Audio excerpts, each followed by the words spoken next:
తనను ఆశపడుతూ ముందున్న సమయాన్నంతా మీ ప్రేమ కలిగిన హస్తాలకు అప్పజెప్పుకుంటూ మా కోసం ప్రాణం పెట్టి తిరిగి లేచిన యేసుక్రీస్తు వారి నామం పేరట ఈ ప్రార్థన అడిగి వేడుకొనుచున్నాము తండ్రి, ఆమేన్.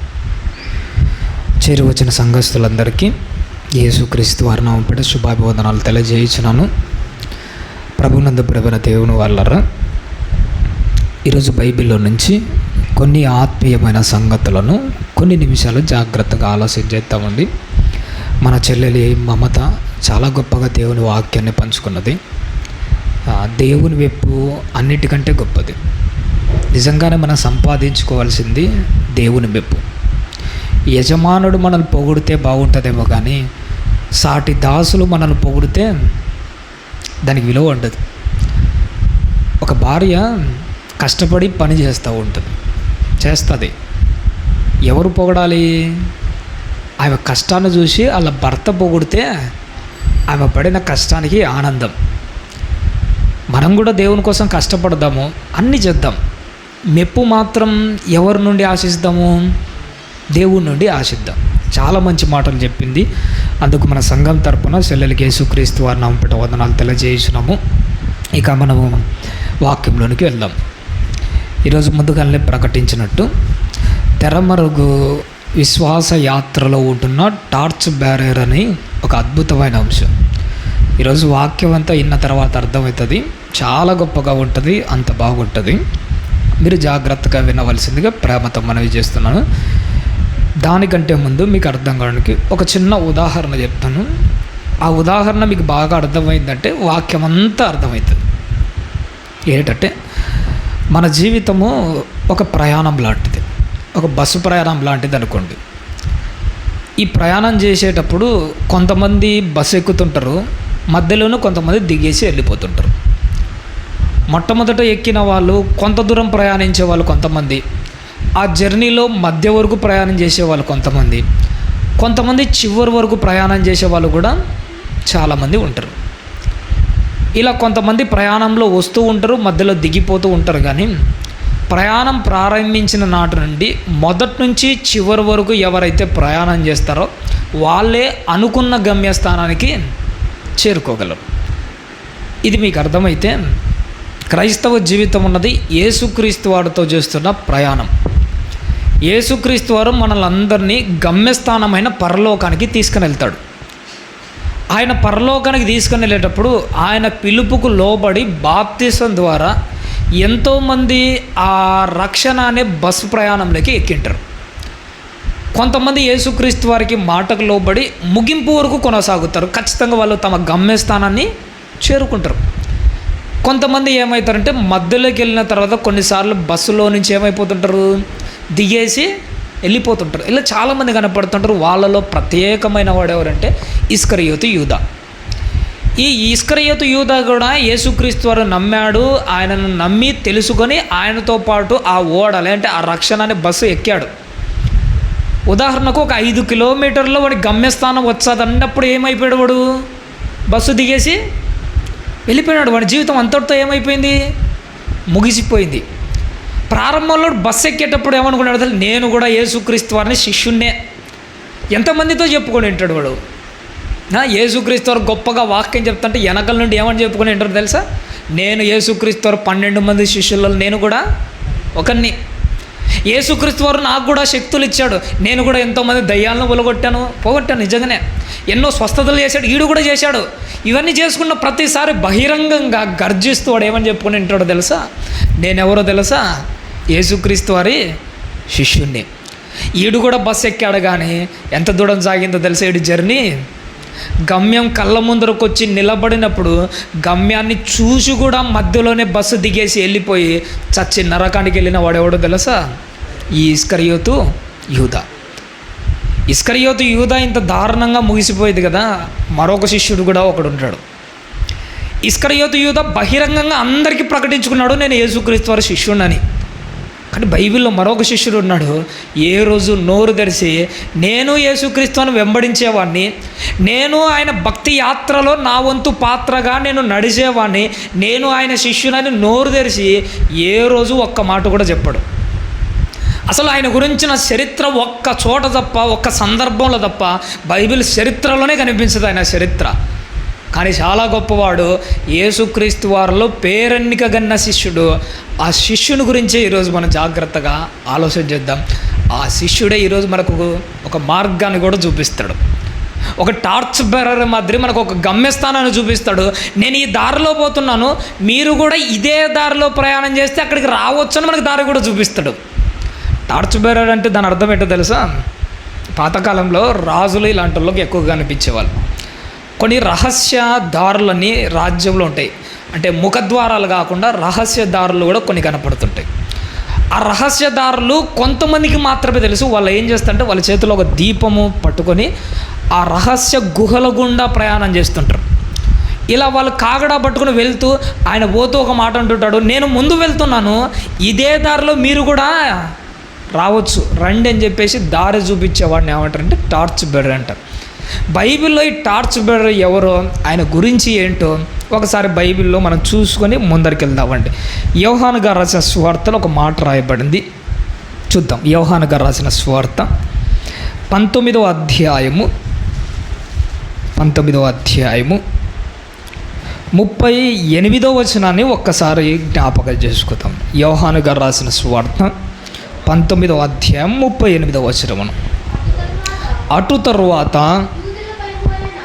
యూదుల భయము వలన రహస్యముగా యేసు శిష్యుడైన అరిమతయ్య యోసేపు. చాలు తల్లి. ఇక్కడ ఒక శిష్యుని పేరు రాయబడింది. ఆ శిష్యుని పేరు ఏంటమ్మా? అరిమతయి యోసేపు. ఆ శిష్యుడు యేసుక్రీస్తుని ఎలా వెంబడించేవాడట? రహస్య శిష్యుడు. యేసుక్రీస్తు వారికి 12 మంది బహిరంగ శిష్యులు ఉంటారు. ఒక 70 మంది శిష్యులు, మరొక శిష్యులు కూడా కనబడుతుంటారు. వీళ్ళు కాకుండా యేసుక్రీస్తు వారిని ఒక శిష్యుడు అనుసరిస్తున్నాడంట. ఆ శిష్యుని పేరు ఏమని రాయబడినాడమ్మా? అరిమతయి యోసేపు. ఈయన ఎలా వెంబడించేవాడట? యేసుక్రీస్తు వారిని రహస్యముగా వెంబడించేవాడట. రహస్యముగా ఆయనను వెంబడించేవాడు. రహస్యముగా అంటే దాని అర్థం ఏంటో తెలుసా? 12 మంది శిష్యులు బహిరంగంగా మేము యేసుక్రీస్తు వారి శిష్యులు అనుకుంటున్నాం. కానీ యేసుక్రీస్తు వారి వాక్యం చెప్తుంటే 5,000 మంది కూర్చొని వాక్యం వింటున్నారు కదా. 5,000 మందిలో ఇంకా ఎక్కువ జనాలు ఆయన ముందర కూర్చుంటే ఎక్కడో ఒక మూలను కూర్చొని ఒక వ్యక్తి వాక్యము వింటున్నాడు. ఆ వ్యక్తి ఎవరో తెలుసా? అరిమతయి యోసేపు. యేసుక్రీస్తు వాక్యం చెప్తుంటే ఒక్కొక్క మాట గుండెకు తగిలి బహిరంగంగా కాకుండా పోయినావనే కానీ యూదుల సమాజంలో భయముతో ఉన్నప్పటికీ ప్రభువుని నిజాయితీగా అంగీకరించి జనసమూహంలో ఎక్కడో కూర్చొని ప్రభువుకి ఏమైపోయాడట? ఆయన శిష్యునిగా మారిపోయాడట. గుర్తుపెట్టుకోండి, మనం ప్రభువుకు శిష్యుడు కావాలే తప్ప లోకం మనం గుర్తించాల్సిన అవసరము లేదు. అరిమతయి యోసేపు మనకు నేర్పిస్తున్న మొట్టమొదటి పాఠం ఏంటంటే యేసుక్రీస్తు వారికి మనం శిష్యులుగానే ఉండాలి, కానీ సమాజం మనం గుర్తించాల్సిన అవసరము లేదు. నువ్వు కూర్చొని వాక్యం వింటున్నావు, నువ్వు భక్తిపరుడువు, నీతిమంతుడు, నువ్వు నిజాయితీగా దేవుని కోసం నిలబడుతున్నావు అని సమాజంలో ఏ ఒక్కరు గుర్తించాల్సిన అవసరం లేదు. నీ వీధుల వల్ల నిన్ను లెక్క చేయాల్సిన అవసరం లేదు. చివరికి నీ సొంత కుటుంబం కూడా నిన్ను గుర్తించాల్సిన అవసరము లేదు. ఏం అవసరం చెప్పండి?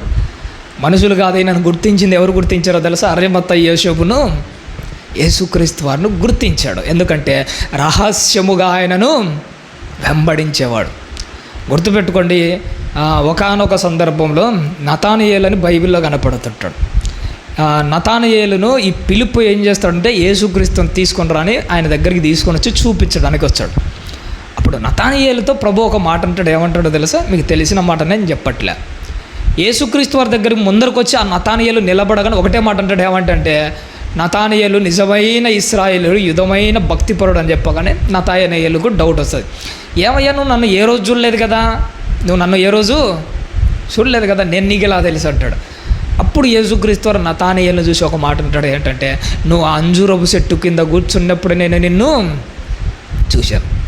ఎక్కడో అంజూరపు చెట్టు కింద కూర్చొని ఉంటేనే నతానియేలును చూస్తే జనసమూహం మధ్య అరిమతయి యోసేపు యేసుక్రీస్తు వాక్యం విని తన మనసు మార్చుకొని ప్రభువుకి ఈ మనసులో చోటిచ్చినందుకు అరిమతయి యోసేపును యేసుక్రీస్తు గుర్తించిండడా? గుర్తించాడు. కానీ తన రహస్య జీవితాన్ని అరిమతయి యోసేపు ఏం చేస్తున్నాడట, కొనసాగించుకుంటూ వస్తున్నాడు. ఇంకా అరిమతయి యోసేపులో ఎంత గొప్ప లక్షణాలు ఉన్నాయో తెలుసా. మరొక మాట కూడా మత్తయి గారు రాసిన సువార్తలో ఒక మాట, అది కూడా చూద్దాం. ఆయనలో ఉన్న గొప్ప లక్షణం 27వ అధ్యాయము, మత్తయి గారు రాసిన సువార్త 27వ అధ్యాయము 60వ వచనాన్ని ఒక్కసారి చూద్దామండి. మత్తయి గారు రాసిన సువార్త 27వ అధ్యాయము 60వ వచనం. తాను రాతిలో తొలిపించుకొనిన కొత్త సమాధిలో దానిని ఉంచి. అరిమతయి యోసేపు ఏం చేసుకున్నాడట, బతికి ఉండగానే తన కోసం ఏం సిద్ధపరుచుకున్నాడట, సమాధి. ఈ మాట చదవగానే కాసింతసేపు ఆయన గురించి ఆలోచించాలన్న మనసు కలిగింది నాకు. బతికి ఉండగానే నేనే మిమ్మల్ని సూటిగా ఒక మాట అడుగుతాను. మనమే బతికి ఉన్నాం కదా, ఏ రోజైనా కానీ మన శ్మశాన వాటికి వెళ్ళి ఒక సమాధిని మనం ఇప్పుడు ఏమైనా కట్టుకున్నట్టు మన జీవిత చరిత్రలో ఇలాంటిది కనపడుతుందా? బతికి ఉన్నప్పుడు సాగు గురించి ఎవడైనా ఆలోచించవచ్చాడా? కానీ ఎవరు ఆలోచన చేశాడో తెలుసా? ఒకే ఒక అరిమతయి యోసేపు ఆలోచన చేశాడు. ఈ ఆలోచన ఆయనకి ఎలా కలిగిందో తెలుసా? యేసుక్రీస్తు వారు తన బ్రతుకు కాలంలో ఎన్నోసార్లు చెప్పాడు. ఏమని చెప్పాడంటే, ఏదో ఒక రోజు నేను యెరూషలేములో అడుగు పెడతాను, యూదులు నన్ను ఏం చేస్తారు, చంపేస్తారు, నేను 3వ దినాన తిరిగి లేస్తాను. యేసుక్రీస్తు వారు ఎన్నోసార్లు తన చావు గురించి మాట్లాడుకున్నాడు, తన తావు గురించి ఉద్ఘాటించాడు. ఈ మాటలన్నీ రహస్యంగా ఎవరు వింటున్నారో తెలుసా? అరిమతయి యోసేపు వింటూ ఉన్నాడు ఇవన్నీ. అరిమతయి యోసేపు యేసుక్రీస్తు వారి మాటలు విని ఆయన ఏంటి ఎప్పుడు సావు గురించి ఆలోచన చేస్తున్నాడని చెప్పేసి ఈయన కూడా దేని మీద ధ్యాస ఎక్కువైపోయిందో తెలుసా? సావు మీద ధ్యాస ఎక్కువైపోయి తన కోసం ఏం సిద్ధపరుచుకున్నాడట, సమాధిని ముందే రెడీ చేసుకుంటున్నాడట. ఒక మాట చెప్తాను, మీ జీవితంలో గుర్తుపెట్టుకోండి. క్రైస్తవునికి దేవుడంటే ధ్యాస ఉండదు తెలుసా? చావు మీద ధ్యాస ఉండదు అనుకోండి, గుర్తుపెట్టుకోండి, పాపం మీద ఆశలు చచ్చిపోతాయి తెలుసా? చావు మీద ధ్యాస ఉంటే ఆశలు, లోకం మీద ఆశలు చచ్చిపోతాయి. ఈ మధ్యకాలంలో మా స్కూల్లోకి ఒక హిందీ టీచర్ కొత్తగా వచ్చాడండి. ఆయన పేరు ఏంటంటే హనీఫ్ సార్ అని, ముస్లిం ఆయన, చాలా మంచివాడు. సుమారుగా ఒక 45-50 సంవత్సరాలు ఉంటాయి. ఆ సార్తో మాట్లాడేటప్పుడు నాకు ఒక విషాదకరమైన మాట ఆయన మనసులో నుంచి వచ్చింది. అది నాకు ఎందుకో తగిలింది. ఏంటంటే, సార్ ఇంతకుముందు ఎక్కడ పని చేసేవాళ్ళు అంటే, మన చైతన్యలోనే వేరే బ్రాంచ్లో చేసేవాడిని సార్ అని చెప్పాడు. వేరే బ్రాంచ్ అంటే ఏది సార్ అంటే, పొద్దుటూరు 2 రెండో బ్రాంచ్లో పని చేసేవాళ్ళు. అసలు ఎందుకు సార్ అంటే ఆయన చెప్పుకుంటూ వచ్చాడు. ఒకానొక సందర్భంలో ఏమైందంటే, మాకు టీచర్లకు అందరికీ స్టాఫ్ రూమ్ ఇస్తారు, టీచర్లు అందరూ అందులోనే కూర్చోంటారు. దీన్ని స్టాఫ్ రూమ్ అంటాము. ఒకానొక సందర్భంలో నేను స్టాఫ్ రూమ్లో కూర్చున్నాడట. స్టాఫ్ రూమ్లో కూర్చున్నా కానీ మిగతా టీచర్లందరూ క్లాసులకు వెళ్ళి ఈయన ఒక్కడే ఉన్నాడట. పిల్లలందరూ ఫ్లోర్లో అక్కడ ఇక్కడ తిరుగుతున్నాడట. ఆయనకి ఏం చేద్దాం ఉన్నట్టుండి గట్టిగా హార్ట్ పట్టేసిందట. ఫస్ట్ టైం ఆయన జీవితంలో హార్ట్ అటాక్. ఇప్పటికి ఆయనకు 3 సార్లు హార్ట్ అటాక్ వచ్చిందంట. ఫస్ట్ టైము స్కూల్లో కూర్చున్నాడట, హార్ట్ గట్టిగా పట్టేసిందంట. మొట్టమొదటిసారి హార్ట్ అటాక్ వచ్చిందట. చర్మం అరికాలు మొదలుకొని నడినెత్తి వరకు చెమటలు పట్టాయట, నొప్పిగట. బయట ఫ్లోర్లో ఎదురుటిగా కళ్ళ ముందర పిల్లలు తిరుగుతున్నారు, పిలవడానికి నోరు రావడం లేదట. గట్టిగా పిలవడానికి నోరు రాలేదు, లోపల స్టాఫ్ ఎవరు లేరు. ఒక 40 నిమిషాల వరకు ఆయన పరిస్థితి ఎట్టుందంటే అట్లా బాగుంది, అట్టుండేదట. చివరికి ఆయన ఆ రోజు అనుకున్నాడట, ఈ రోజేనా ఆఖరి రోజు అయిపోయింది అనుకున్నాడట. నోట్లోంచి మాట రావాలంటే నొప్పెట, ఊపిరి తీసుకోవడం కష్టం అవుతుందట, పిలవడానికి కూడా నోరు రావట్లేదు, ఇంకా అయిపోయింది అనుకున్నాడటండి. మొత్తానికి దేవుని దయ వల్ల కొద్ది కాలం కలుగుకున్నట. అలానే 2-3 సార్లు వచ్చిందట. ఇప్పుడు 4వసారి మా స్కూల్కి వచ్చాడు. ఏంటి సార్ పరిస్థితి, పిల్లలందరూ జనవరి 1 కదా, అందరూ డ్యాన్సులు వేస్తున్నారు, ఒకసారి వెళ్దామంటే ఆయన ఏమన్నాడు తెలుసా? లోకంలో ఆశలు అనుభవించాలని కోరికలు ఇంకేమి నాకు లేవు, ఎప్పుడు చచ్చిపోతాను నాకే తెలియదు. ఏది అడిగినా ఇదే అంటున్నాడు, ఎప్పుడు చచ్చిపోతానో నాకే తెలియదు. మరి మీ కుటుంబం అంటే కుటుంబం ఎందుకులేండి, పిల్లలంటే పిల్లలది ఏముందిలేండి. అసలు ఆయన నిస్సహాయమైన మాటలు చూసినప్పుడు నాకు అనిపించింది, ఆయనకు చావు మీద ధ్యాస ఉంది కాబట్టిగా దేని మీద కోరికలు లేవు, లోకం మీద కోరికలు లేవు. అనుభవించాలి, ఎంజాయ్ చేయాలి, తిరగాలి, తాగాలి, సుఖించాలి, తినాలి, ఏ ఆశలు లేవు. ఎందుకంటే ఆయన ధ్యాస అంతా దేని మీద ఉందంటే సావు మీద. కానీ అరిమతయి యోసేపు కూడా ఏముందో తెలుసా? సావు మీద ధ్యాస పెట్టుకొని లోకం మీద ఆశలు చంపుకొని బతుకుతున్నాడు. బతికి ఉండగానే తన కోసం ఏం సిద్ధపరచుకున్నట, ఈ ప్రపంచ చరిత్రలో ఎవరు సిద్ధపరచుకోరది ఏటో తెలుసా? సమాధిని తన కోసమే సిద్ధపరచుకున్నట్ట, కొత్త సమాధి. ఆ సమాధిలో నన్ను తప్ప ఇంకెవరిని పెట్టనివ్వట్లే. అలా కుటుంబంలో వాళ్ళు చచ్చిపోయినా కానీ ఆ సమాధిలో పెట్టనిచ్చాడా? పెట్టనివ్వడు. ఎందుకంటే తన కోసం సంపాదించుకున్నది, తన కోసం పెట్టుకున్నది, తన కోసం సిద్ధపరచుకున్నది కుటుంబానికి ఇవ్వడు, బంధువులకి ఇవ్వడు, రక్త సంబంధికి ఇవ్వరు, చివరకు రాజు అడిగినా కానీ ఇవ్వడు. అంత ఇష్టంతో తన సమాధిని కట్టుకున్నాడు. రాజు అడిగినా ఇవ్వడు కానీ ఇప్పుడు ఒక ఆయన ఏమైపోయాడో తెలుసా? ఆ రోజు 3 గంటలకు ఒక ఆయన చచ్చిపోయాడు. 3 గంటలకు ఒక ఆయన చచ్చిపోయినాడు. తన కోసం సిద్ధపరచుకున్న ఆ సమాధిలో ఎవరిని పెడుతున్నాడట? మళ్ళీ చదవమ్మా అదే మాట, 27వ అధ్యాయము 60వ వచనం. తాను రాతిలో తొలపించుకొనిన క్రొత్త సమాధిలో దానిని ఉంచి సమాధి ద్వారమునకు పెద్ద రాయి పొర్లించి వెళ్ళిపోయాడు. ఈ మాట చదివారా తల్లి? ఏంటంటే ఆయన సంతోషంగా, లేదంటే ఆయన జీవితంలో ఎవరికి ఇవ్వని సమాధిని ఎవరి కోసం త్యాగం చేస్తున్నాడు? వాళ్ళ కుటుంబంలో కూడా ఎవరికి ఇవ్వడు. అలా భార్య చచ్చిపోయినా కానీ అందులో పెట్టాడు. వాళ్ళ కుటుంబంలో ఎవరు చచ్చిపోయినా ఇవ్వరు. ఎవరికి ఇవ్వని సమాధిని ఎవరి కోసం త్యాగం చేస్తున్నాడు తెలుసా? నాది అనుకున్నది ప్రభు కోసం ఈడిచిపెట్టుకున్నాడు. అప్పుడు యేసుక్రీస్తు వారికి అరిమత యేసుకు బాగా నచ్చాడు. క్రైస్తవ జీవితంలో మనం గుర్తుపెట్టుకోవాల్సిన ఒక విషయం ఏంటో తెలుసా? మనం అమితముగా ఒకదాన్ని ప్రేమిస్తుంటాము, ఇది నాది అని అనుకుంటాము. గుర్తుపెట్టుకో, ప్రభువు కోసం నాది అని నువ్వు ఏదైతే అమితంగా ప్రేమిస్తావో దాన్ని ఈడిచిపెట్టుకున్న రోజు నువ్వు దేవునికి నచ్చుతావు అంతే. ఒక అబ్రహాముకు ఇస్సాకు అంటే చాలా ఇష్టమట. ఆ ఇస్సాకును చూసినప్పుడు వాళ్ళు ఏమనుకునేవాడు తెలుసా? ఇస్సాకు నావాడు నావాడు నావాడు. ప్రభు అన్నాడు, నీ వాణ్ణి నాకు ఇస్తావా? నీ వాణ్ణి నాకు ఇస్తావా? నాది అనుకున్న దాన్ని కూడా ఆ రోజు అబ్రహాము ఏం చేశాడో తెలుసా? ఇడిచిపెట్టాడు. ఇస్సాకునే కదా ఇచ్చేస్తానన్నాడు. ఆ రోజు అబ్రహాం బాగా నచ్చేసాడు. నీ జీవితంలో, నా జీవితంలో కూడా గుర్తుపెట్టుకోవాలి, నువ్వు కూడా ఒకదాన్ని బాగా ప్రేమిస్తుంటావు. ప్రేమించిన దానిని దేవుడు ఏదో ఒకరోజు నా కోసం దాన్ని ఇస్తావా అన్న సిచ్యువేషన్ నీ కళ్ళ ముందరకు వచ్చినప్పుడు గుర్తుపెట్టుకో, తీసి తృణప్రాయంగా ఎవరైతే దేవుని చేతుల్లో పెడతారో వాళ్ళు మాత్రమే దేవునికి నచ్చుతారు. మనకు కావాలి, మనది అనుకున్నది ఏదైనా కానీ ఏం చేయాలి? అప్పుడు విడిచిపెట్టాలంటే మనది కాదు అనుకొని విడిచిపెట్టుకోవాలి. ఒకరోజు సారేపత్ అనే విధవరాలు ఆమె కోసము, వాళ్ళ బిడ్డ కోసం ఎన్ని రోజుల ఆహారం ఉంది వాళ్ళ దగ్గర? రోజుల కాదు, ఒకే ఒక పూట. ఈ ఒక్క పూట తిని ఏమైపోవాలనుకున్నారు వాళ్ళు? చచ్చిపోవాలి. ఆహారము ఆ రోజుకి అది వాళ్ళదే. ఒక పూట ఇచ్చాడు దేవుడు, అది తిని చచ్చిపోవాలనుకుంటాడు. నాది నా కోసమే అనుకుంటుంది, నా కొడుకు కోసం, ఇది నా కోసము. నాది అన్నది ఎవరి కోసం విడిచిపెట్టిందో తెలుసా? ఆ రోజు ఏలియా వచ్చి రాగానే దేవుని పిల్లల కోసము నాది అనుకున్న ఆహారాన్ని తన కొడుకు అన్నదాన్ని కూడా తీసి ఎవరికి పెట్టింది? ఎవరికి పెట్టింది? దేవుని పరిచారాలకు పెట్టింది. ఆ రోజు సారేపతు విధవరాలు ప్రభువుకు బాగా నచ్చింది. నిజంగా క్రైస్తవ జీవితంలో ఒకటే గుర్తుపెట్టుకోవాలి, దేవునికి ఏ టైంలో మనం బాగా నచ్చుతామంటే ఒకదాన్ని మనం అమితంగా ప్రేమిస్తుంటాం. అది మన శరీరమైనా పర్లేదు, మన శరీరాన్ని మనం బాగా ప్రేమిస్తుంటాం కదా. నాది అనుకుంటున్న ఈ శరీరాన్ని కూడా ప్రభువు వలె నువ్వు ఏం చేయాలో తెలుసా?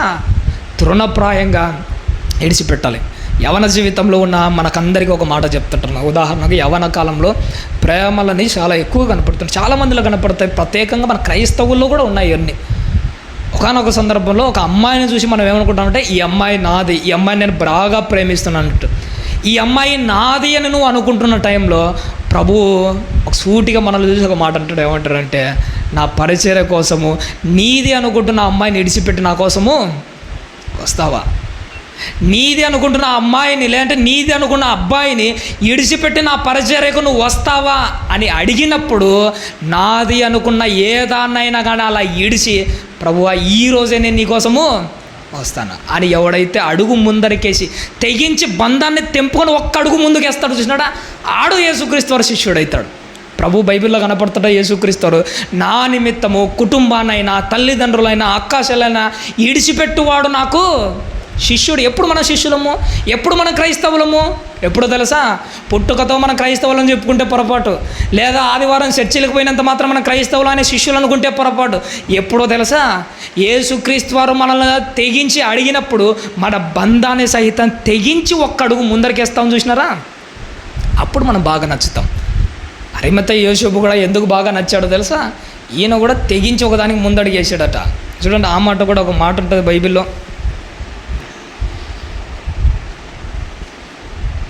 మార్కు గారు రాసిన సువార్తలో ఉంది అన్నమాట. 15వ అధ్యాయం మార్కు గారు రాసిన సువార్త 15వ అధ్యాయము 43వ వచనాన్ని చూద్దామండి. మార్కు గారు రాసిన సువార్త 15వ అధ్యాయము 43వ వచనాన్ని చూద్దామండి. కనుక సాయంకాలమైనప్పుడు అరిమతయి యోసేపు తెగించి ఎవరి దగ్గరికి వెళ్ళాడటమ్మా? పిలాతు నొద్దకు వెళ్ళాడట. దేన్నో తెలుసా? తెగించిపోయాడట. దేనికి తెగించి? సావుకు తెగించిపోయాడు. ఈయన కూడా ఒకప్పుడు యూదుడే. యూదులలో ఉంటూ యేసుక్రీస్తు అని వెంబడించిన రహస్య శిష్యుడు. ఎంతకాలం సైలెంట్గా ఉన్నాడో తెలుసా? ప్రభు వచ్చేంత వరకు సైలెంట్గా ఉన్నాడు. ప్రభు ఏ రోజైతే కళ్ళు మోయగానే ఈయనలో ఏమొచ్చిందట? తెగింపు. ఏం తెగింపో తెలుసా? ప్రభువు నా కోసం చచ్చిపోతే ఈరోజు నేను ప్రభువు కోసం సావడానికైనా సిద్ధమే. దేనికి తెగించాడంటే, తెగించి ఎవరు ముందర పోయి నిలబడ్డాడు? ఎవరు ముందర? పిలాతు అనే రాజు ముందర నిలబడ్డాడు. ఈయనను చూడగా నాకు ఎవరు గుర్తుకొచ్చాడో తెలుసా? ఒకరోజు ఎస్తేరు యూదుల కోసం తెగించి ఎవరు ముందర పోయి నిలబడింది? అహేశ్వరోషు అనే రాజు ముందర నిలబడింది. ఆ రోజు ఎస్తేరు యూదుల కోసం తెగించి రాజు ముందర నిలబడింది.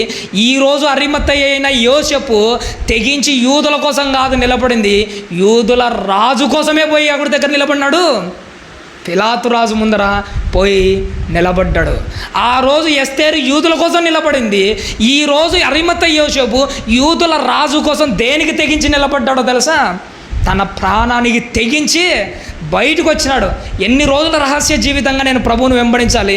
ఆ రోజు పిలాతు అనే రాజు ముందర నిలబడినప్పుడు యూదులందరి కళ్ళు వెళ్తారంటే ఎందుకు తెలుసా? ఈయన కూడా ఎవరు శిష్యుడు? యేసుక్రీస్తు వారి శిష్యుడైనా. ఇన్ని రోజులు మనమే గుర్తులుగా గమనించలేకపోయినా ఈడు కూడా యేసుక్రీస్తు వారి శిష్యుడైనా.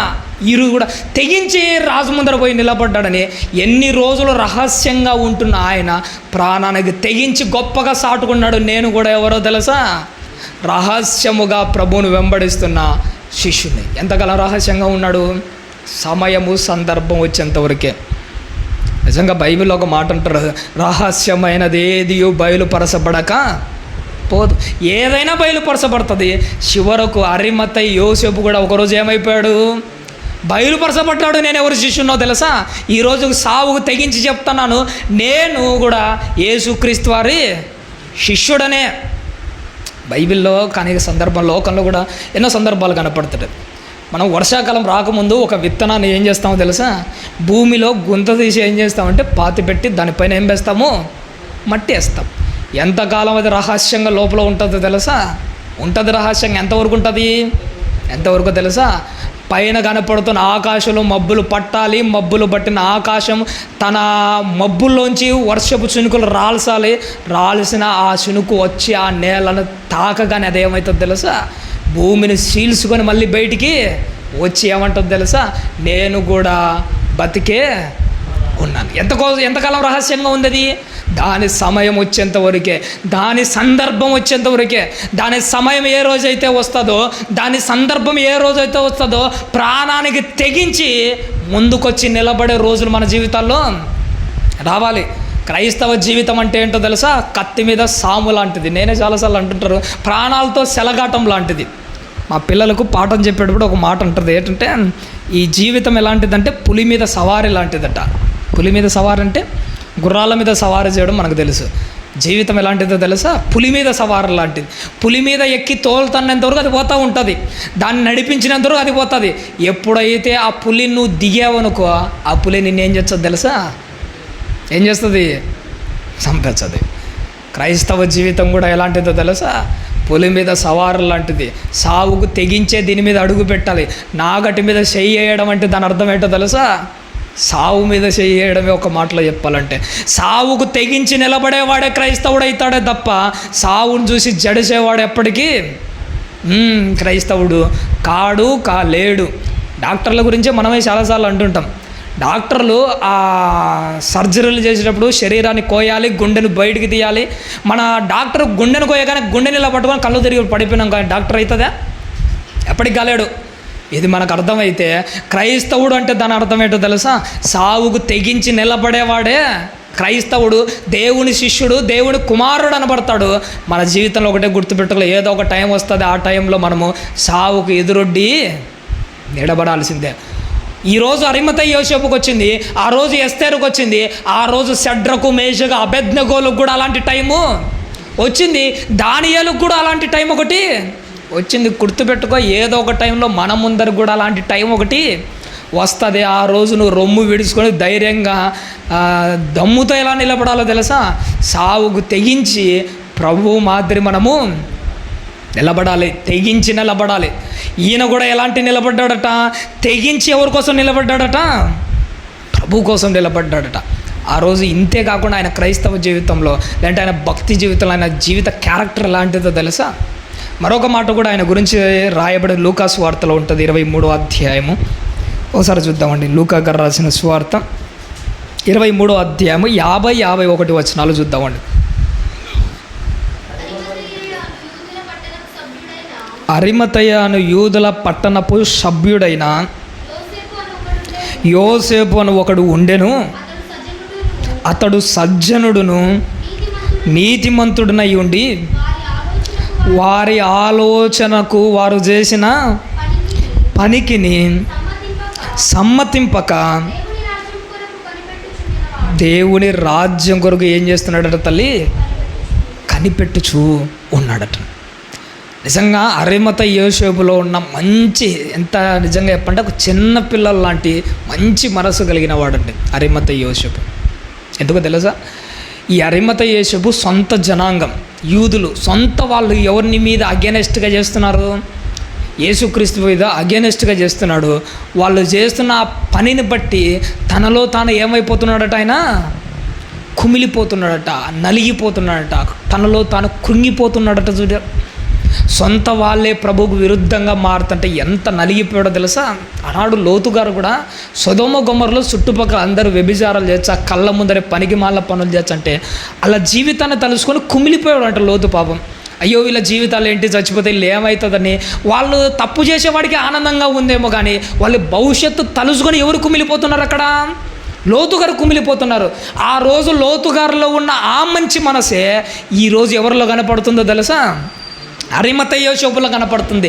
ఏ మంచి మనసు కనపడుతుందంటే, అయ్యో నా సొంత జనంగా, నా యూదులే నా కోసం ప్రాణం పొట్టొచ్చిన నా ప్రభువును చంపుతున్నారని చెప్పేసి వాళ్ళు చేసే ఆ పనికి మాలిన పనిని సమ్మతింపక వాళ్ళు చేసే ఆ పాడు పనులు బట్టి ఏం చేసేవాడట? లోపల కుమిలిపోతుంటాడు. క్రైస్తవ జీవితం కూడా ఎలాంటిదో తెలుసా? మన జీవితం కూడా మనం ఒక్కరమే దేవునిలో ఉంటామండి ఒక్కొక్కసారి. ఎందుకంటే మనం భక్తి జీవితంలో కొనసాగుతుంటాం. మన భార్యలు కానీ, మన పిల్లలు కానీ, మన అమ్మ కానీ, మన నాన్న కానీ, మన బంధువులలో ఎవరు కానీ దేవుళ్ళు లేరు అనుకోండి, దేవునికి విరుద్ధంగా బతుకుతున్నారనుకో, ఒక అరిమతయి యోసేపులా మనం కూడా ఏమైపోవాలో తెలుసా? కుంగిపోవాలి, కుమిలిపోవాలి. అయ్యో చచ్చిపోతే నేను పరదేశకు పోయేట్టుగానే ఉన్నాను కానీ నా తల్లి పోయేట్టుగా లేదు. బాధ కలుగుతుందండి, ఎవరికి కలిగే చెప్పండి? మన తల్లి పరలోకం పోయేట్టుగా లేదే. మన నాన్న, నేనేమో చర్చికి వెళ్తాను, మా నాన్నేమో మందు తాగడానికి వెళ్తుంటాను. మన నాన్నను చూసినప్పుడల్లా మనకు బాధ. మన పిల్లలు, మన బంధువులు, మన రక్త సంబంధికులు అలా చూసినప్పుడల్లా మనలో ఏం కలగాలో తెలుసా? ఒక అరిమతయి యోసేపు లాంటి మంచి మనసుతో కుమిలిపోతూ వాళ్ళ కోసం ప్రార్థన చేసే మంచి మనసు మనలో కలగాలి. అరిమతయి యోసేపులో కనపడుతున్న అదే కదా. ఏ మంచి మనసు కలుగుతుంది? వాళ్ళు చేస్తున్న పనిని సపోర్ట్ చేయట్లేదట. వాళ్ళు చేసిన దాని పాపం తనలో తాను ఏమైపోతున్నాడట? కుమిలిపోతూ కుమిలిపోతూ కుమిలిపోతున్నాడు. అంత కుమిలిపోతున్నా కానీ మళ్ళీ ఎవరిని వెంబడిస్తున్నాడు? ఎవరిని వెంబడిస్తున్నాడు? యేసుక్రీస్తు వారినే వెంబడిస్తున్నాడు. క్రైస్తవ జీవితంలో మనం కూడా గుర్తుపెట్టుకోలేటో తెలుసా? తన సిలువను ఎత్తుకొని ఎవరిని వెంబడించాలి? యేసుక్రీస్తుని వెంబడించాలి. మన కష్టాలు, మన బాధలు, మన కన్నీళ్ళు, మన వేదనలు అన్నీ దిగమింగుతూ ఉండాలి. మళ్ళీ ఎవరిని వెంబడించాలి? మనం ప్రభునే వెంబడించాలి.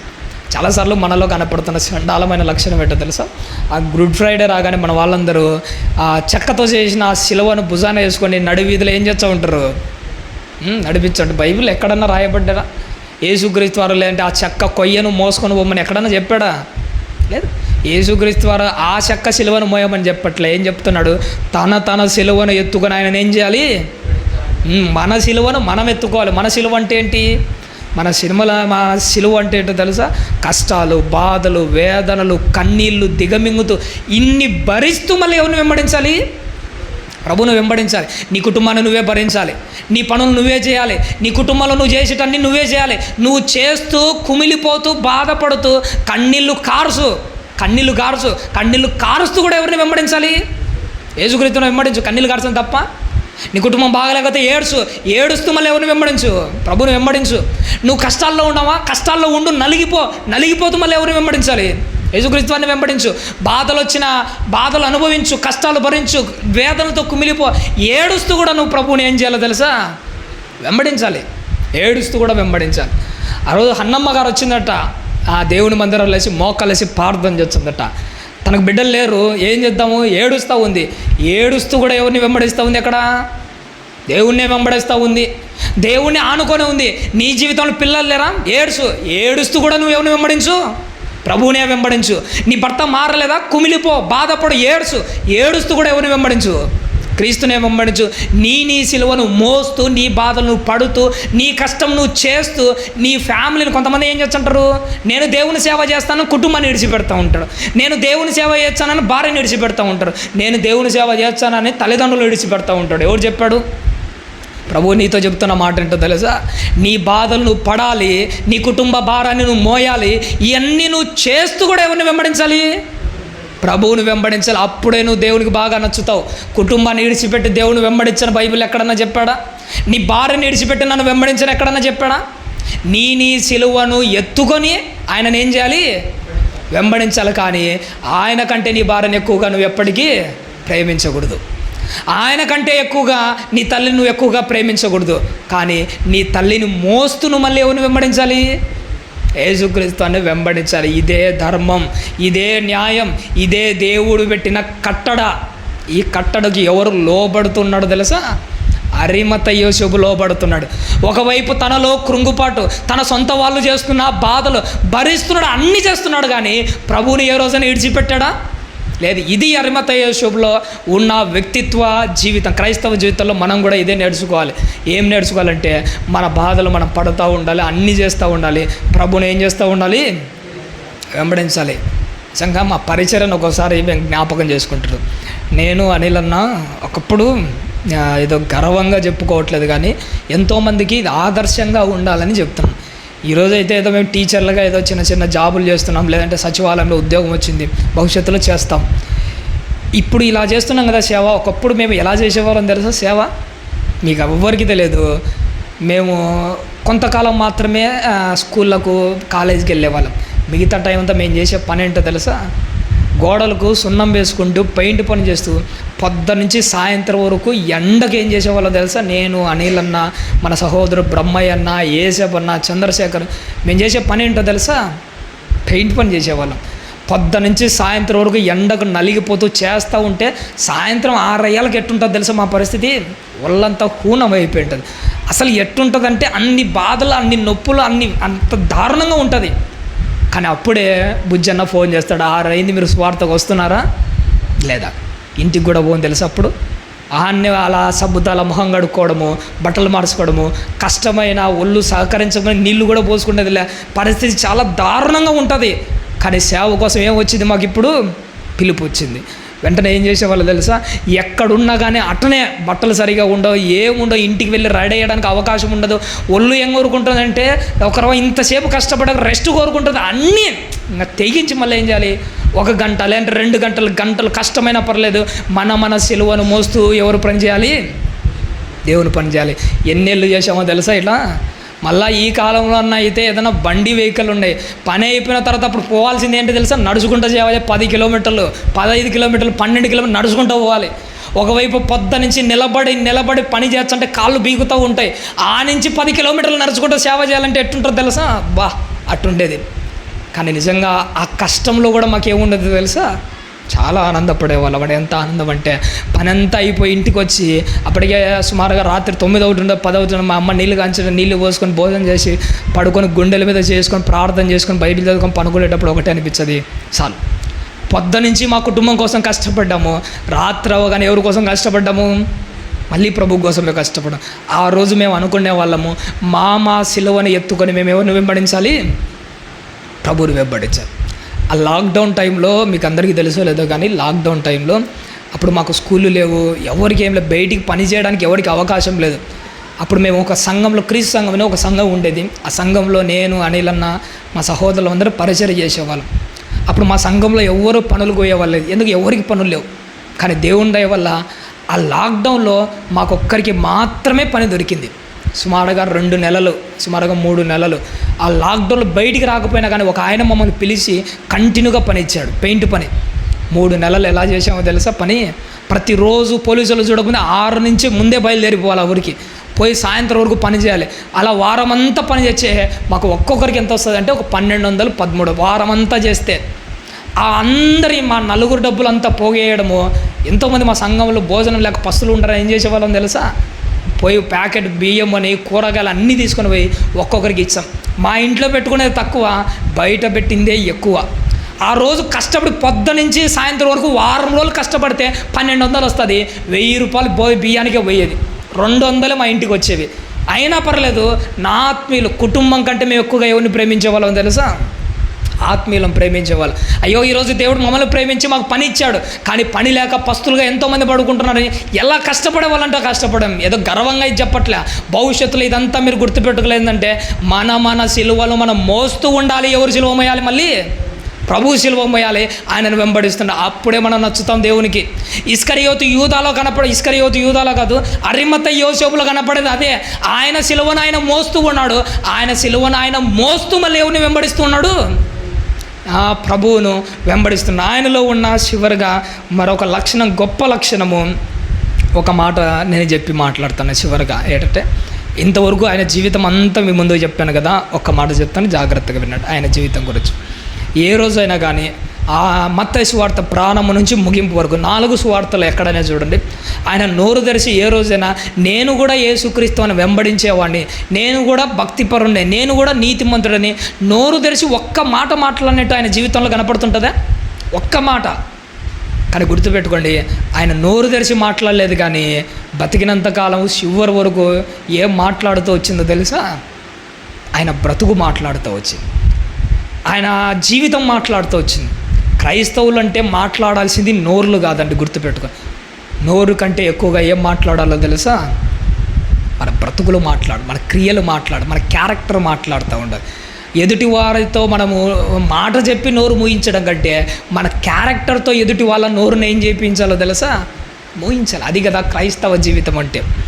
ఈ మధ్యకాలంలో నేను మైదుకూరులో పరిచర్య అవతల పల్లెకు వెళ్తా, మా ఆత్మీయురాలు ఒక అక్కను కలిసామండి మైదుకూరులో, మంచి గొప్ప ఆత్మీయురాలు.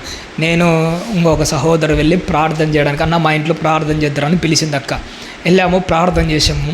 ప్రార్థన చేసేటప్పుడు అక్క తన ఆత్మీయ జీవితంలో ఒక చిన్న ఇబ్బందిని మాతో పంచుకుంటుందండి. ఆ రోజు మాకు ఎంత బాధ కలిగిందంటే అంత బాధ కలిగింది. అక్క చాలా మంచి విశ్వాసురాలు. ఈ మధ్యన రీసెంట్గానే వాళ్ళ భర్త చనిపోయాడు. మంచి యవ్వనంలో ఉంటుంది, వయసు నాకంటే ఒక 2 ఏళ్ళు పెద్దదంతే మహా అంటే వయసులో. అక్కకి చిన్న పిల్లలు, 2 పిల్లలు ఉన్నారు.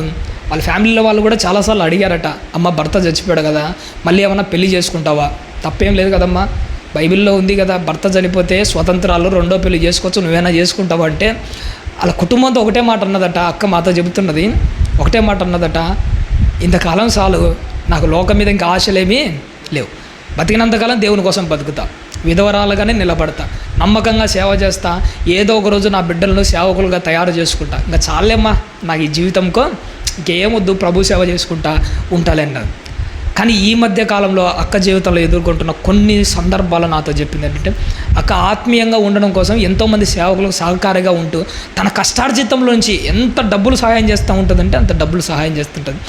ఆ డబ్బులు సహాయం చేసేటప్పుడు కుటుంబంలో ప్రార్థన చేయడానికి సేవకులు వస్తుంటారు కదా, వచ్చిపోయి ఆ సేవకులను చూసి చాలామంది చాలా వంకర మాటలన్నీ మాట్లాడుతుంటారు. ఆ సేవకులను బట్టి వంకర మాటలన్నీ చాలామంది మాట్లాడుతుంటారు. అక్క ఏటక్క ఇదే అక్క నీ పరిస్థితి ఏదక్క, ఏమన్నా వాళ్ళకందరికీ నోరు మూయించేట్టుగా ఏమన్నా మాట్లాడరాదు అంటే, అక్క నన్ను చూసి నా జీవితంలో ఒక మెరుపు లాంటి గొప్ప ఆలోచన, ఒక మంచి మాట చెప్పి నా జీవితంలో ఆ రోజు నుంచి నేను ఈ రోజుకు మాట్లాడను. అక్క నాతో చెప్పిన ఆ విలువైన మాట ఏంటో తెలుసా? అన్న, నేను నోరు తెరిచి వాళ్ళ నోరు మూయించడం పెద్ద కథ ఏమి కాదు. నా నోరు కాదు ఇక నుంచి మాట్లాడేది, నా బ్రతుకును బట్టి వాళ్ళకు చూపిస్తాను. వాళ్ళు అనుకున్నది తప్పు, వాళ్ళ తప్పుడు ఆలోచనలో ఉన్నాడని నేను నోరెత్తి చెప్పను. కానీ ఏదో ఒకరోజు నా బ్రతుకును బట్టి, నా క్యారెక్టర్ బట్టి, నా గుణగణాలను బట్టి నా బిడ్డలను సేవకులు నిలబెట్టి గొప్ప సేవకులుగా చేసి వెనకలుండి నా క్యారెక్టర్ బట్టి మాట్లాడతానన్నదండి. అది బాగా నచ్చింది నాకు. ఎప్పుడైనా క్రైస్తవులమైన మనము నోరులు కాదు మాట్లాడాల్సింది, మన బ్రతుకులు మాట్లాడాలి. మనం దొంగతనం చేయకూడదు, నేను దొంగతనం చేయట్లేదని నోరు కాదు మాట్లాడాల్సింది. నేను వ్యభిచారం చేయట్లేదని మన నోరులు కాదు మాట్లాడాల్సింది, మన బ్రతుకులు మాట్లాడాలి, మన క్యారెక్టర్లు మాట్లాడాలి. క్రైస్తవుడు అంటే దాని అర్థం ఏంటో తెలుసా? అరిమతయి యోసేపుల మధ్య నోరు మాట్లాడడం కాదు, కానీ మన బ్రతుకులు మాట్లాడే స్థాయికి మనము ఎదగాలి. ఇది అరిమతయి యోసేపులో ఉన్న గొప్ప లక్షణం. ఇన్ని లక్షణాలు కనపడుతున్నాయి కదా, ఇన్ని లక్షణాలు ఎవరికి మార్గదర్శకమైనవో తెలుసా? ఈరోజు క్రైస్తవులైన మనకు మార్గదర్శకం. ఆ రోజు అరిమతయి యోసేపు ఒక టార్చ్ బేరర్ మాదిరి ఒక మార్గంలో, రహస్య మార్గంలో పోతున్నాడు, రహస్యంగా ప్రభువును వెంబడిస్తున్నాడు. ఆయన మనతో చెప్పిన మొట్టమొదటి మాట, మీరు కూడా ప్రభువును వెంబడించండి, మనుషులు చూసేట్టుగా కాదు. ఎవరు చూసేట్టుగా వెంబడించమని చెప్పాడు? ప్రభువు చూసేట్టుగా వెంబడించండి. గుర్తుపెట్టుకోండి, నువ్వు రహస్యంగానే వెంబడించు, నువ్వు రహస్యంగానే ప్రార్థన చేసుకో, రహస్యంగానే భక్తి జీవితాన్ని కొనసాగించు, రహస్యంగానే నీతిగా ఉండు, రహస్యంగానే యథార్థంగా ఉండు. నువ్వు రహస్య జీవితంలోనే కనపడుతుండు. రహస్య జీవితం కొనసాగిస్తూ ఒకరోజు నువ్వు పరలోకానికి వచ్చి నిలబడిన తర్వాత ప్రభువు అందరి ముందర చెప్పి నిన్ను లేపి, మైకేలు కూడా అనాలి, మనం చూసి మైకేలు కూడా నా శిష్యుడే అని అన్నాడు అనుకో, ఆ రోజు మనం రొమ్మిడ్చుకొని గర్వంగా మనం కూడా ఏమని చెప్పుకోవాలో తెలుసా? ఆ రోజు మన ఊర్లో వాళ్ళందరూ ఒకటే అనుకున్నా, అంటే ఈడు కూడా పరలోకం వచ్చాడా, ఇన్ని రోజులు ఈడు కూడా ఇలా ఉన్నాడా అని ఏ రోజు మనం బయటపడాలో తెలుసా? మన చుట్టుపక్కల ఉన్న వాళ్ళందరూ మనల్ని చూసి నోరు తెరుచుకునే విధంగా ఉండాలి. ఎప్పుడు తెలుసా? మన రహస్య జీవితంతో పరలోకాన్ని సాధించినప్పుడు. పరలోకలు అందరి ముందర మన సింహాసనం మీద కూర్చుండబెట్టినప్పుడు మన ఊర్లో వాళ్ళందరూ చూసి ఒకటే అనుకోవాలి, బా ఈడెట్లా బతికాడు, మన పక్కింట్లోనే ఉండేవాడు కదా, ఈడు కూడా పరలోకం పోయాడా? మన పక్కింట్లో ఉన్నాడు, ఈడు కూడా నిజాయితీగా బతికాడా? నేను బతకలేకపోయినా అంటే వాడు ఎట్ట బతికినాడు? మన పక్కింట్లో ఉన్న తలుపు వేసుకుని రహస్యంగా తన బ్రతుకును ప్రభు దగ్గర కుమ్మరిస్తూ రహస్యంగా ఎవరిని వెంబడించవచ్చాడు? వాడు యేసుక్రీస్తుని వెంబడించవచ్చు. రహస్య జీవితం వెంబడించిన నీ ప్రభువు నేను ఏం చేస్తుంటాడో తెలుసా? చూస్తూ ఉంటాడు. ఈరోజు నువ్వు రహస్యంగానే వెంబడించు, కానీ దేవుడు ఒకరోజు బహిరంగంగా నేను ఏం చేస్తాడో తెలుసా? నీ జీవితాన్ని గొప్పగా చెప్తాడు. ఏమని చెప్తాడంటే, ఈడు కూడా నా శిష్యుడే, ఈయన కూడా నా కుమారుడే. ఆ మాట ఉంటుంది చూసినాడా? రహస్య జీవితం తర్వాత వచ్చే బహిరంగ జీవితము, అది చాలా గొప్పది. ఈరోజు రహస్యంగా మనం కష్టపడతాము, బహిరంగంగా ఒకరోజు మన గురించిన గొప్ప కేకలు వినబడతాయి. మాకు ఉద్యోగం సాధించేటప్పుడు కోచింగ్లో మోటివేషన్ కోసం కొన్ని మాటలు చెప్పేవాళ్ళు. ఏంటో తెలుసా? ఈరోజు మనము కోచింగ్ అంతా సాయంత్రం 6 గంటలకు అయిపోతుంది. 7 గంటల టైంలోట రహస్యంగా ఒంటరిగా రూమ్లో కూర్చొని సైలెంట్గా ఆ పరీక్షల కోసం పేపర్లు తిప్పుతూ ఉంటాం చూసినారా? ఆ రహస్య జీవితంలో అంటే 8 నుంచి రాత్రి 11:30 వరకు రహస్యంగా మనం తిప్పేటప్పుడు ఏ సౌండ్ వస్తుంటుందో తెలుసా? కేవలం పేపర్ల శబ్దం మాత్రమే వస్తుంది. ఆ రోజు మా టీచర్లందరూ మాతో ఒకటే మాట అన్నాడు, ఈ రోజు నువ్వు రహస్యంగా తిప్పేటప్పుడు వస్తున్న ఈ పేపర్ల సౌండ్ ఉంది చూసినావా? ఒకరోజు నువ్వు ఉద్యోగం సాధించి స్టేజ్ ఎక్కినప్పుడు పేపర్లు చేసే సౌండ్లు కాదు ఇప్పటి నుంచి కనపడేది. స్టేజ్ ఎక్కిన తర్వాత కూర్చున్న కరతాళ ధ్వనులు ఉంటాయి చూసినావా? ఆ సౌండ్లు వినపడాలంటే ఈరోజు నువ్వు రహస్యంగా నీ ఇంట్లో ఏం చేయాలి? పేపర్లు తిప్పాల్సిందే. రేపు నువ్వు పరలోకంలో కూర్చుంటే ఆ దేవదూతలు అందరూ కలిసి మహారాజా జయమని నీకు కూడా జయజయలు కొట్టాలంటే, ఆ రోజు కూడా నీ జీవితం గొప్పగా ఉండాలంటే ఈరోజు రహస్యంగా నువ్వు ఏం చేయాలో తెలుసా? ప్రభువును వెంబడించు. ఈరోజు రహస్యంగా నువ్వు పడుతున్న ఈ కష్టము రేపు గొప్పగా నిన్ను చూపించే రోజులు రావాలి. అరిమతయి యోసేపు తన జీవితకాలం అంతా ముగింపు వరకు కొనసాగుతూ వచ్చాడు. ముగింపు వరకు కొనసాగుతూ ఆయనలో కనపడిన గొప్ప లక్షణం ఏంటో తెలుసా? ముగింపు వరకు ఎవరితో ఉన్నాడు? ప్రభుతో ఉన్నాడు. ప్రారంభంలో మీకు ఒక మాట చెప్పాను, క్రైస్తవ జీవితం అంటే ఏంటంటే ప్రయాణం లాంటిది. కొంతమంది బస్సు ఎక్కుతాడు, మధ్యలో దిగిపోతాడు. కొంతమంది కొంత దూరం వచ్చిన తర్వాత దిగిపోతాడు, కష్టమని ఇడిచిపెడతా ఉంటాడు. కొంతమంది ముగింపు వరకు ఏముంటారో తెలుసా? ప్రభువును వెంబడిస్తూ ఉంటారు. అరిమత యోసేపు ఎంతవరకు ఉన్నాడో తెలుసా? ముగింపు వరకు ఉన్నాడు. ముగింపు వరకు. ఇప్పటి నుంచి మన ఆత్మీయ జీవితంలో గుర్తుపెట్టుకోవాలి. మనం ఇప్పుడే ఆత్మీయ జీవితంలో, ఉదాహరణకు మన ఆత్మీయుడు ఈరోజు కరుణాకర్ సహోదరుడు బాప్తిజం తీసుకున్నాడు అంటే ఆ రక్షణ అనే బస్సులోకి ఏమైపోయాడు? అడుగు పెట్టాడు. మనం బాప్తిజం తీసుకొని అడుగు పెట్టాం. అడుగు పెట్టడం ముఖ్యం కాదు, మధ్యలో దిగిపోకుండా మన గమ్యస్థానం వచ్చేంత వరకు ఆ బస్సులోనే ఉండాలి. ఒకసారి జర్నీ లాంగ్ అవుతుంటుంది. లాంగ్ అయినప్పుడు మనకి ఏమంటుందంటే కూర్చొని యాసిరికి వచ్చి ఉంటుంది. అప్పుడు మనకి ఏమనిపించదు? దిగేసి వెళ్ళిపోవాలనిపించదు. దిగేసి వెళ్ళిపోవాలనిపించినప్పుడు దిగేసామనుకో మనకు అంతటితోనే అయిపోతుంది. దిగేయాలని అనిపించినప్పుడు దిగేయకూడదు. ఆ కిటికీలోంచి చూసేటప్పుడు పచ్చని పొలాలు, వాతావరణం ఎట్టుంటుందో తెలుసా? ఒకసారి దిగి ఫోటో తీసుకురాకూడదని పిలుస్తూ ఉంటుంది లోకం.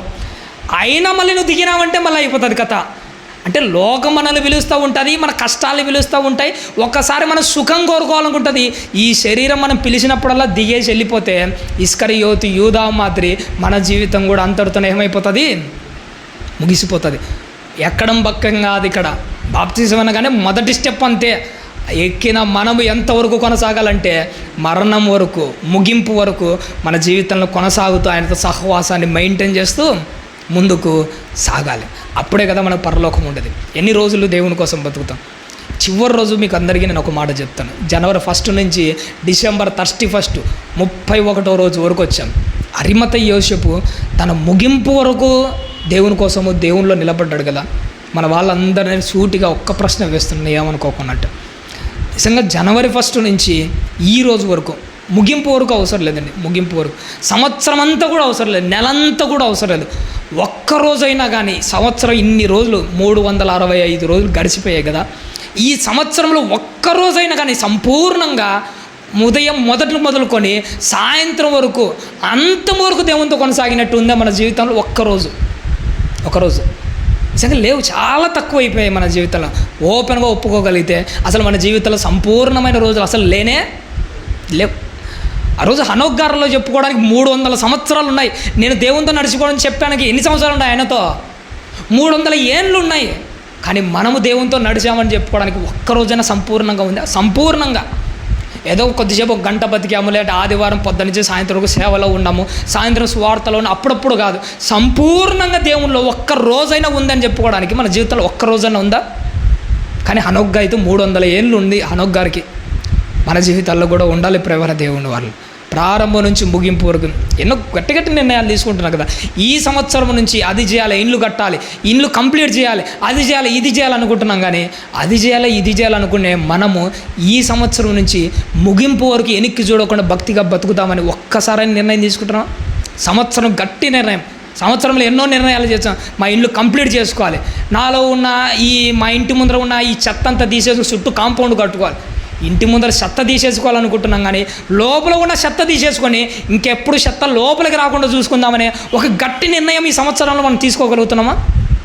ఉండాలి. ఇక నుంచైనా ఇలాంటి జీవితాలు ఉండాలి. ఒక అరిమత యేసు మనకు చూపించిన ఒక టార్చ్ బ్యారల్ లాగా మనకు ఒక మాట చూపిస్తున్నాడు. ఏంటంటే, నేను ఈ రహస్య దారిలో పోతున్నాను, ఈ రహస్యకు పునాది నేనే వేసి ఉండొచ్చు, ఇంకా ఎంతోమంది వేసి ఉండొచ్చు. ఇదే దారిలో మీరు కూడా వెళ్తే, నేను ఎలా అయితే నా గమ్యస్థానాన్ని చేరుకున్నానో మీరు కూడా ఏమైపోతారు? గమ్యస్థానాన్ని చేరుకుంటారు. తెరమరుగు టార్చ్ బేరర్ ఎవరో తెలుసా?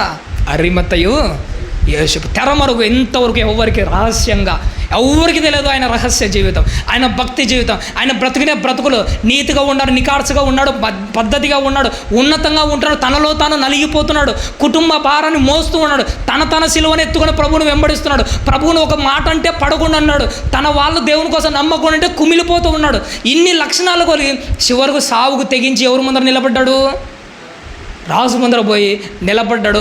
తన కోసం అనుకున్న సమాధిని కూడా ఎవరి కోసం త్యాగం చేశాడు? యేసుక్రీస్తు వారి కోసం త్యాగం చేశాడు. చివరికి ఒక మాట చెప్పమంటారండి, యేసుక్రీస్తు వారి శవం కోసము రాజు ముందరికి యేసుక్రీస్తు వారి తల్లైనా పోయిందా? సొంతం తల్లి మరియమ్మ గారు యేసుక్రీస్తు వారి శవం కోసం పోలేదండి.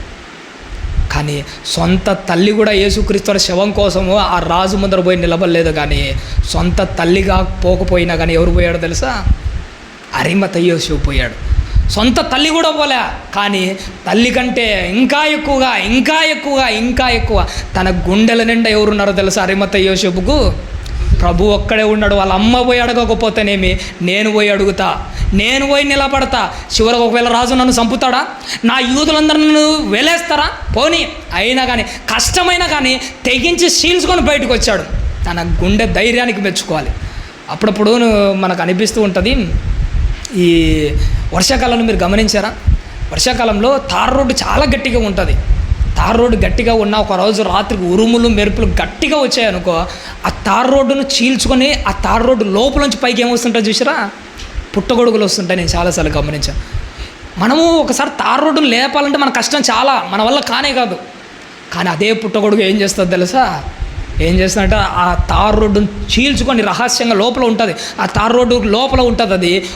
అది తన యొక్క బలాన్ని అంతటిని ఉపయోగించి రోడ్డును చీల్చుకొని ఏమైనా చేస్తుంది, తెగించి బయటికి వస్తాయి. అరే దీని తార్ రోడ్డునే చీల్చింది కదా, దీని శక్తి ఎంత అని చూద్దామని గట్టిగా ఒకసారి కాలుతో అలా అన్నానండి.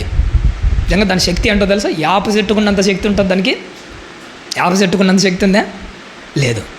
మరి చాలా బలహీనమైన అదే తెగించి బయటకు వచ్చింటే మనం ప్రభువు కోసం మనం తెగించి బయటికి రాలేమా? ఖచ్చితంగా రావాలి. అరిమతయి యోసేపు కూడా తెగించి బయటకు వచ్చాడు. ఈ తెగించి బయటకు వచ్చిన ఆయన జీవితంలో ఇక ఏం కనపడుతున్నాయి తెలుసా, మాటలు కాదు, ఆయన బ్రతుకుల్లో నుంచి క్యారెక్టర్లు మాట్లాడుతున్నాయి. సౌండ్లు లేవు, ఇక అన్ని మాటలేగా లేవు, ఇంకా సౌండ్ లేదు, కానీ ఆయన మాటలే మౌనంగా మాట్లాడుతున్నాయి, ఆయన క్యారెక్టర్లే మౌనంగా మాట్లాడుతున్నాయి. చివరిగా 2 నిమిషాలు అయిపోతుంది. మన కడప జిల్లాలో ఎక్కువగా ఏం కనపడుతుంటాయి అయితే, ఒక్కోసారి సమ్మర్ కాలం వచ్చినప్పుడు పైన ఆకాశంలో మేఘాలు వస్తుంటాయి. మీరు గమనించట్లేదు, మేఘాలు వస్తుంటాయి, మబ్బులు కురుస్తాయి, ఉరుములు వస్తుంటాయి, మెరుపులు వస్తుంటాయి, ఒకసారి వర్షాలు అసలు పడవు. దీన్ని ఇలాంటివి చాలాసార్లు గమనించాను. మేఘాలేమో ఫుల్గా కమ్ముకుంటాయి, సౌండ్లు, ఉరుములు వస్తుంటాయి, మెరుపులు వస్తుంటాయి, సౌండ్లు వస్తుంటాయి, కానీ ఒక్క చినుకులు కూడా అది విదల్చకుండా దాటి వెళ్ళి పోతూ ఉంటాయి. వాటిని చూసినప్పుడు అనిపించింది, వర్షము నేల రాల్సిన ఆ ఉరుములు ఎందుకు, ఆ మెరుపులు ఎందుకు, ఆ సౌండ్లు ఎందుకు? సౌండ్లు చేయడం గొప్ప కాదు, వర్షపు చినుకులు రాల్చడము గొప్ప. ఇది మన జీవితంలో మనకు అర్థం కాదు. నేను అలా బతుకుతున్నా, ఇలా బతుకుతున్నా, నేను నికార్సుగా జీవిస్తాను, దేవుని కోసం అది చేస్తానా, ఇది చేస్తానని మన నోరులు కాదు మాట్లాడాల్సింది, మన క్యారెక్టర్లు మాట్లాడాలి, మన బ్రతుకులు మాట్లాడాలి. ఆ అనవసరమైన సౌండ్లు, ఆ ఉరుములు, మెరుపులు, వర్షపు సునుకులు రాల్సిన ఈ సౌండ్లు ఎందుకు? దేవుని కోసం బ్రతకని ఈ మాటలు ఎందుకు? మనకు ఒకసారి ఆలోచించండి. మన మాటలు కాదు మాట్లాడాల్సింది, మన బ్రతుకులు మాట్లాడాలి. ఆ స్థాయికి అరిమతయి యోసేపును చూసి గొప్పగా మనం తెలుసుకొని మనకు మార్గాన్ని చూపించి ఒక టార్చ్ బేరర్ మాదిరి పట్టుకొని ముందు పోతున్నాడు ఆయన, చూపించాడు మార్గము. ఆ మార్గంలో ఈరోజు క్రైస్తవులమైన మనము కూడా రహస్యంగా ఆయన వెంబడించి పరలోకంలో బహిరంగంగా మనం కూడా ఒకటే మాట చెప్పుకుందాము, నేను కూడా ఎవరి శిష్యున్నో తెలుసా, యేసుక్రీస్తు వారి శిష్యున్నే. అలాంటి జీవితము మన జీవితాల్లో కనబడుతూ దేవుని కోసం గొప్పగా బ్రతకాలని ఆశపడుతూ ఆలస్యమైతే ఇది ఒక్కరోజు ఓపికతో విన్నందుకు దయచేసి ఏమనుకోవద్దు. ఓపికతో విన్నందుకు మీకు అందరికీ నా నిండు మనసుతో వందనాలు తెలియజేస్తూ ఈ నా మాటలు ముగిస్తున్నాను.